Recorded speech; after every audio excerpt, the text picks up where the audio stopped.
بسم اللہ الرحمن الرحیم۔ السلام علیکم ورحمۃ اللہ۔ پاکستان اور بنگلہ دیش نئے چیلنجز کا سامنا ہے۔ دونوں ملکوں کو نئے امکانات کی ایک دنیا ہے جو ان کے سامنے کھل رہی ہے، اور اب دیکھتے ہیں کہ ہمارے جو قیادت ہے کتنی جرأت مندی سے ان چیلنجز کو قبول کرتی ہے۔ میں آج بنگلہ دیش کے ذرا ماضی میں جھانکنا چاہتی ہوں۔ کیا تاریخ ہے ہماری، صدیوں پرانی ہماری تاریخ ہے، اور چلیں ہم اس کو شروع کرتے ہیں وہاں سے جب بنگال جو ہے اس کی تقسیم ہوئی۔ یعنی بنگال کافی بڑے صوبے کو کہتے ہیں جس کا آدھا حصہ جو مغربی حصہ ہے اس میں ہندوؤں کی میجارٹی ہے ابھی بھی، اور وہ بھارت کا حصہ ہے، اور جو مشرقی حصہ ہے وہ وہاں پہ صدیوں پہلے بھی مسلمانوں کی اکثریت تھی۔ تو ہندو کچھ ان کی تھوڑی سی تعداد زیادہ تھی، لیکن دو بڑی قومیں ہم انہیں کہہ سکتے تھے۔ تو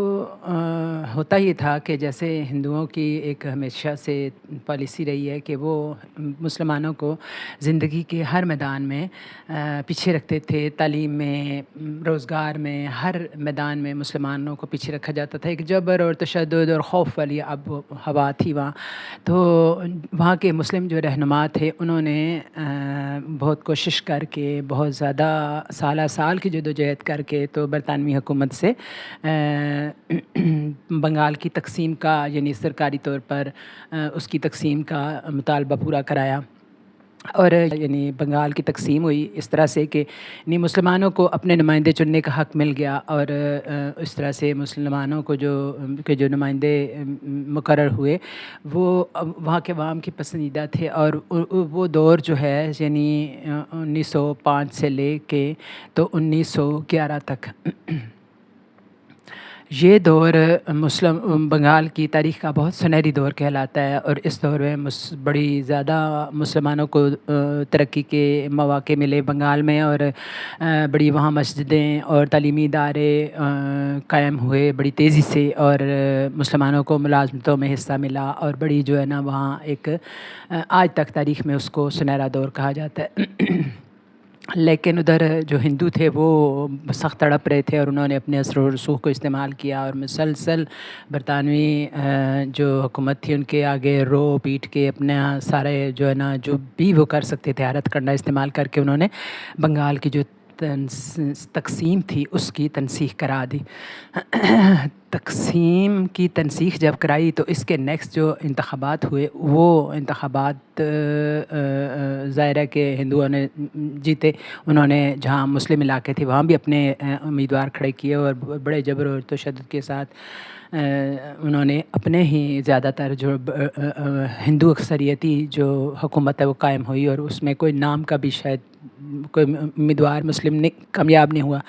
تو اس کے بعد جب وہ انتخاب جیتے تو اتنی کہتے ہیں کہ قتل و غارت ہوئی۔ ہندو مسلم فساد میں کہتے ہیں کہ ہندو مسلم فساد نہیں کہنا چاہیے بلکہ مسلمانوں کی قتل و غارت ڈائریکٹ وہ ہوئی تھی، کہ بنگال کے کہتے ہیں گلی کوچے اٹ گئے مسلمانوں کی لاشوں سے، اور سارے گلیاں جو ہے نا بھر گئیں، اور مسلمانوں نے اس وقت تھے لارڈ ویول وائسرائے، ان کو بلایا اور ان کو دکھائی، تو انہوں نے اسی موقع پہ لاشوں کے اوپر کھڑے ہو کے تو انہوں نے تار بھیجا برطانوی حکومت کو کہ یہ دو قومیں اور ان کو ایک دوسرے کے ساتھ جوڑ کے زبردستی رکھنا جو ہے نا وہ ایک بہت بڑی اس ایریے میں ایک بہت بڑی جو تباہی ہوگی، تو اس وجہ سے ان کو الگ کر دے۔ لیکن لارڈ ویول کو واپس بلا لیا گیا، اور بہرحال جو ہے نا یہ اب تاریخ چلتی رہی۔ دوسری طرف ڈھاکہ میں مسلم لیگ کا قیام جو ہے سب سے پہلے ڈھاکہ کے جو بنگال کے جو رہنما تھے ان کے ہاتھوں مسلم لیگ کی بنیاد رکھی گئی، اور انہوں نے اپنی جان مال اور سارے اپنے جو من دھن جس کو کہتے ہیں وہ لگا کے تو مسلم لیگ کو ایک سروائیول اس کا کیا اس علاقے میں جہاں پہ ہندو ایک اثر و رسوخ تھا ہر طرف، اور بہت وہ لوگ جبر اور تشدد سے کام لیتے تھے، جو ان کے خلاف بولتا تھا۔ تو پھر اس کے بعد پاکستان بننے کا مرحلہ آیا۔ یہ جو کہتے ہیں کہ بنگال میں مسلمانوں کی اتنی قتل و غارت ہوئی تھی، اسی سے تمام برصغیر کے مسلمانوں میں یہ مطالبہ شدت سے ان کے دلوں میں گھر کر گیا کہ مسلمانوں کو اگر جینا ہے، ترقی کرنی ہے، تعلیم کے مواقع حاصل کرنے ہیں، تو انہیں الگ ملک چاہیے۔ تو تحریک پاکستان میں شدت آ گئی اس کے بعد بہت زیادہ، اور کرتے کرتے پاکستان بن گیا۔ پاکستان بننے کے دوران بھی آپ سوچے، تاریخ پڑھتے ہیں تو حسین شہید سہروردی ہیں، ایون مجیب الرحمن ہیں، اور اس طرح کے بے شمار بنگالی رہنما تھے جنہوں نے قائد اعظم کے قدم قدم پہ ان کا ساتھ دیا ہر طرح سے۔ مسلم جو وہاں کی عوام تھی، انہوں نے پاکستان کی تحریک میں بہت زیادہ بڑھ چڑھ کے حصہ لیا اور پاکستان بن گیا۔ پھر پاکستان بننے کے بعد جو ہے، جس طرح کہ آپ سب کو معلوم ہے کہ حالات قائد اعظم کی وفات کے بعد خراب ہو گئے، اور وہاں بہت خود غرض ایک ٹولہ تھا جس نے قبضہ کر لیا ہر طرف۔ تو خاص طور پہ فاطمہ جناح کی ایک تو بہت زیادہ انہوں نے مجیب الرحمن نے نمائندگی کی تھی، ان کی کمپین چلائی تھی، اور ان کے جتنے میں مجیب الرحمن کا بڑا ہاتھ تھا، خاص طور پر مشرقی پاکستان کی سائڈ پہ۔ تو وہ جب ان کے جیتے ہوئے انتخاب کو نہیں مانا گیا اور ان کی جگہ ایوب خان اپنے ہی براجمان رہے، تو خود ہی صدارت انہوں نے رکھی، اور فتوے یہاں سے ملنے لگے مولویوں کی طرف سے کہ عورت کی حکمرانی نہیں ہو سکتی۔ تو اس بات کو مجیب الرحمن نے بہت زیادہ محسوس کیا، مایوس کیا، اور وہ اپنی الگ انہوں نے جماعت بنا لی۔ پھر ایک اور واقعہ ہوا تھا، ون یونٹ، مطلب یہ تھا کہ اس سے پہلے یہ تھا کہ صوبوں کے جو ریسورسز ہوں گے وہ صوبوں کے اوپر خرچ ہوں گے، موسٹلی ان کی جو آمدنی ہے، لیکن ون یونٹ کے تحت یہ تھا کہ ساری آمدنی وفاق کے پاس جمع ہوگی، اور وہ جس کو دل جائے گا۔ تو بنگلہ دیش جو تھا، مشرقی پاکستان، اس کی تو حالت پہلے ہی خراب تھی، تو اس سان نے اور زیادہ انہیں مایوس کر دیا، اور مجیب الرحمن جو تھا اس نے اپنے لوگوں کے ساتھ جا کے تو جلسے کرنے شروع کر دیے، اور یہ یعنی یہ محاورہ بن گیا تھا اس کا، جو کہ وہ کہتا تھا کہ اسلام آباد کی سڑکوں سے پٹسن کی خوشبو آتی ہے۔ پٹسن وہاں کی بہت بڑی پیداوار تھی، جو کہ جس کا زر مبادلہ یعنی ادھر آتا تھا وفاق کی طرف۔ تو یہ مطالبات چونکہ سچے تھے وہاں، ادھر ہمارے ونگ میں مطلب مغربی پاکستان میں بہت غربت تھی، لیکن وہاں اس سے کہیں بڑھ کے تھی کہ اکثر 9, 10, 11 سال کے بچے ننگے پھرتے تھے، لوگوں کے پاس روزگار بالکل نہیں تھا۔ کہتے ہیں فیکٹریاں بنی ہیں، بہت کم بنی، زیادہ یعنی بننے چاہیے تھی، کیونکہ ان کی تعداد ہمارے ادھر مغربی پاکستان کی نسبت ان کی جو نمبرز ہیں لوگوں کے زیادہ تھے۔ پھر مجیب الرحمن جو ہے نا، وہ ان انتخابات میں بھی ان کی بہت زیادہ تھی پرسنٹیج، بھٹو سے بہت زیادہ، 56% تھی۔ تو اس کے اور بھٹو کی کوئی 36 کے لگ بھگ تھی۔ تو اس کے باوجود مجیب الرحمن کے بجائے بھٹو بنا، اس میں فوج کی مدد تھی، کچھ بھٹو کی اپنی ہوشیاریاں تھیں۔ تو یہ ساری چیزوں نے ملا کر پھر بیرونی قوتیں بھی ان کے ساتھ مل گئی۔ ظاہر مجیب الرحمن نے ارادہ کر لیا تھا کہ میں اپنا الگ ایک علیحدگی کی، ان کی بو آتی تھی ان کے نکات سے،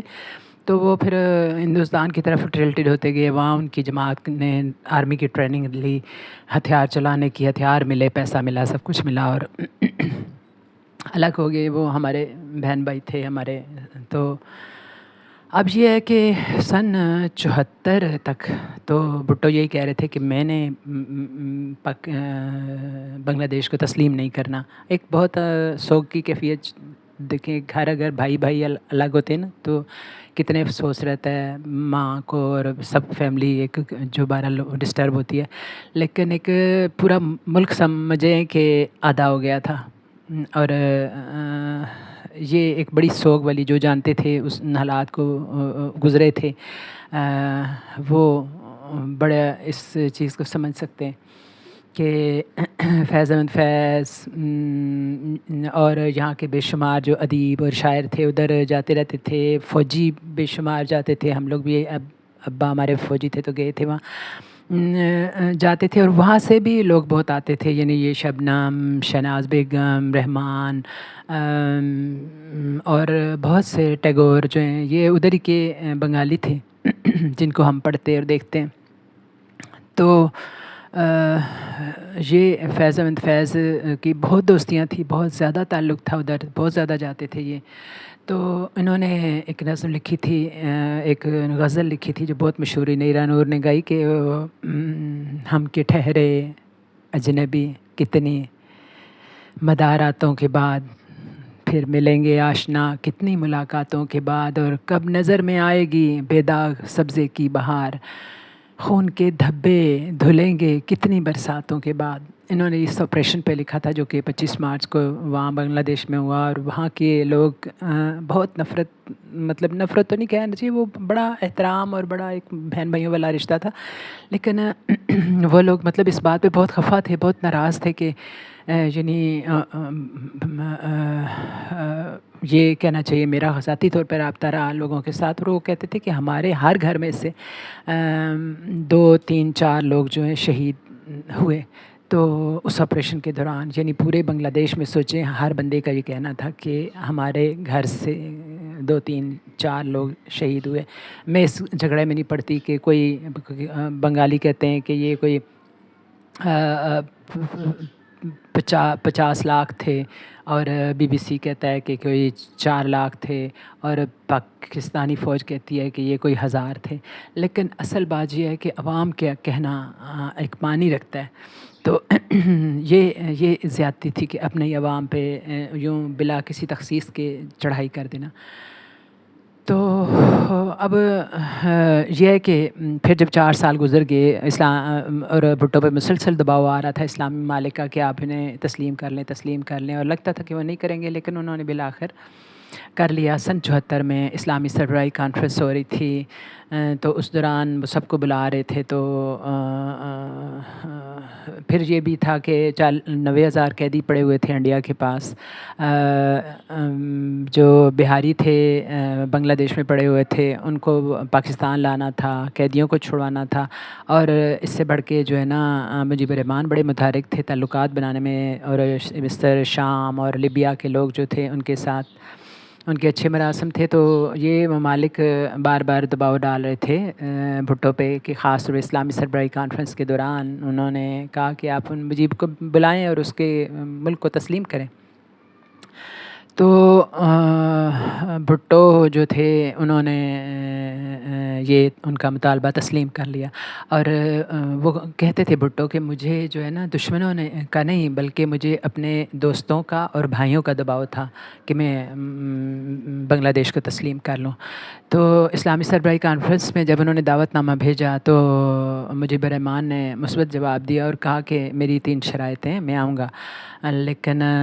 یہ شرائطیں کہ آپ جھنڈا لہرائیں گے بنگلہ دیش کا کانفرنس کے دوران، اور وہاں کا ہمارا جو بنگلہ دیش کا قومی ترانہ ہے وہ پڑھا جائے گا، اور آپ بنگلہ دیش کو تسلیم کریں گے. تو بھٹو نے ساری شرائط مان لی، اور پھر اس طرح سے مجیب الرحمان آئے، اور ایک عجب منظر تھا. پہلے بھی کئی دفعہ آئے تھے. تو پھر اس کے بعد بھٹو بھی گئے. بی بی سی کا میں آرٹیکل ابھی پڑھ رہی تھی، تو اس میں ایک وہ کیا کہتے ہیں کہ سرکاری طور پر تو ان کا خوب استقبال وغیرہ کیا گیا، لیکن کہتے ہیں کہ جب اس گاڑی